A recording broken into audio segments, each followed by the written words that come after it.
Okay, last part of this FRQ is Part D, where we're asked to evaluate a limit. So they wanted us to find the limit as x approaches 0 of f of x minus 20 times e to the x power over 0.5 f of x minus 10. So I'm just going to try to evaluate it using substitution, right? We've been doing limits since chapter 2. The easiest way to try to look at a limit is to use substitution. So the limit is that's x approaches 0. If I start to substitute, that's f of 0 minus 20 e to the x all over 0.5 times f of 0 minus 10.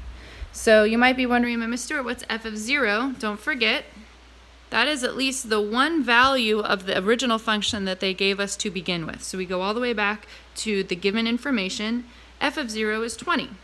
Okay, so that means I have 20. Oops, I forgot to plug in a 0 here. Sorry. Minus 20 e to the 0 all over 0.5 times 20 minus 10. E to the 0 is 1. So 20 minus 20 is 0. Half of 20 is 10. 10 minus 10 is 0. So here we have an indeterminate form.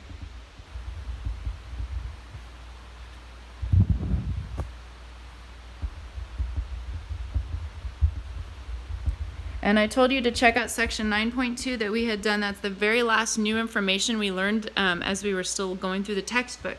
So we can use L'Hopital's rule. So I'm going to write over here, therefore, L'Hopital's rule applies.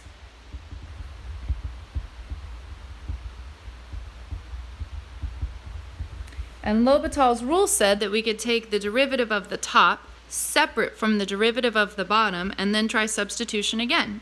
So let's do it. So the derivative of f of x is just f prime of x. The derivative of 20 e to the x is still the same. Constant multiple rule, so 20 is still there. Derivative of e to the x is e to the x. Here we have another constant multiple rule, so I have the constant of 0.5 times the derivative of f prime of x, and the derivative of 10 is 0. All right, so now I'm going to try to plug in the limit as x approaches 0 of the derivative of the numerator and the derivative of the denominator. So now I'm going to plug in f prime of 0 minus 20 times e to the 0 power and 0.5 times f prime of 0 minus 0. You don't have to write that anymore if you don't want to.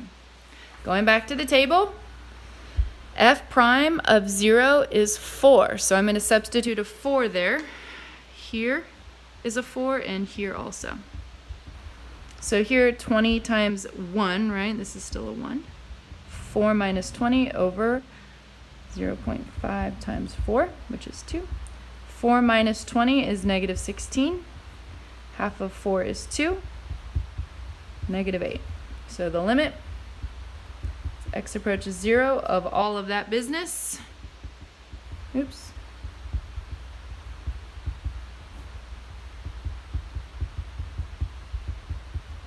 Equals negative 8. I don't know that you have to write that again. I think we've done enough. Remember when we used L'Hopital's rule, I made you show me first that you can use it. You need to show that there's an indeterminate form and then say, all right, therefore L'Hopital's rule works. So then you can start to use it. If you're doing mental math here and you just start plugging in and then just using the formula, that won't be enough to get credit. All right, I hope this helps. Use these videos in the scoring guide to double check your work. Turn it in on Google Classroom, and I will give you comments. Thanks, guys.